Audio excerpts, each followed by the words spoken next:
Assalamu alaikum yan uwa. A cikin wannan bidiyon zan mana bayani akan yadda zaka iya daina rasa chatting ɗinka na WhatsApp, domin da yawa yan uwa a lokacin da aka ce sun canja waya ko kuma waya suna so su sake wani sai kaga duka chatting ɗinsu sun rasa shi. To amma idan ka biyo na cikin wannan bidiyon ina mai tabbatar maka da insha Allah ba za ka ƙara rasa chatting ɗinka ba ko ɗaya. Don haka ku biyo na cikin bidiyon kamar haka. Yawwa, to abinda zaka fara yi shine zaka shiga cikin WhatsApp din naka. Yanzu idan kana amfani da WhatsApp ɗinka to kai tsaye zaka je ka bi a hanyar da na bi kai ma kai amfani da ita, domin ta haka ne zaka iya daina rasa chatting din naka. Don haka zaka zo wajen nan layukan guda uku na sama daga gefe ga sunan dugo guda uku, sai ka danna su kamar haka.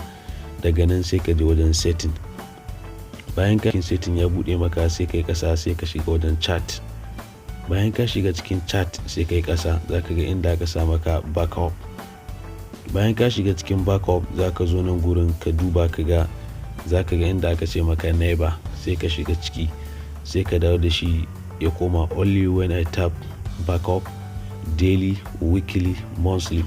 Ma'ana zai ke ajiye maka chatting din da kai a koda yaushe. Idan ka sa nan only when I tap backup, ma'ana sai lokacin da kaga dama ya ajiye maka zai ke ajiye maka.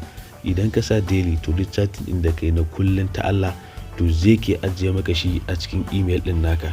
Idan kuma ka sa weekly to da kanshi zai ke ajiye maka shi duk sati ba tare da ka danna shi ba. Hakan monthly shi ma duk wata kawai zai ke ajiye maka da chatting din da kai a kowane wata. To kaga daga ka tashi a sabon wayanka ko sabon WhatsApp ɗinka, kawai in ka tashi a can sai ka danna sai ka danna resto, domin inda ka tashi buɗe WhatsApp zai nuna maka resto. To kana yin resto wannan tsohon chatting ɗinka da ya ajiye sai ya dawo maka da shi. A ƙasa kuma sai ka zo ka zaɓi account. Misali yanzu ina son ajiye sai in zaɓi email ɗin da nake so na rika ajiyewa a kai. Yanzu misali na zaɓi wani email ɗin, kun gani to yanzu zai authenticating ɗin email ɗin.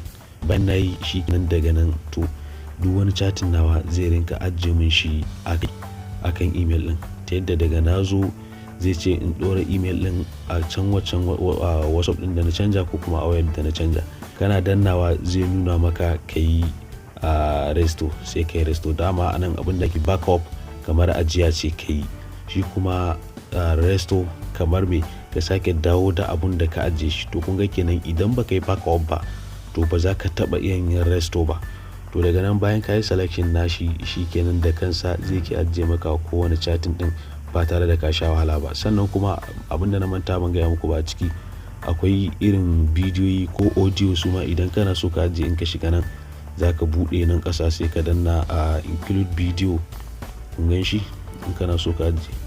To yanzu nan ko da bidiyo ne da audio to duk zai ke ajiye maka su.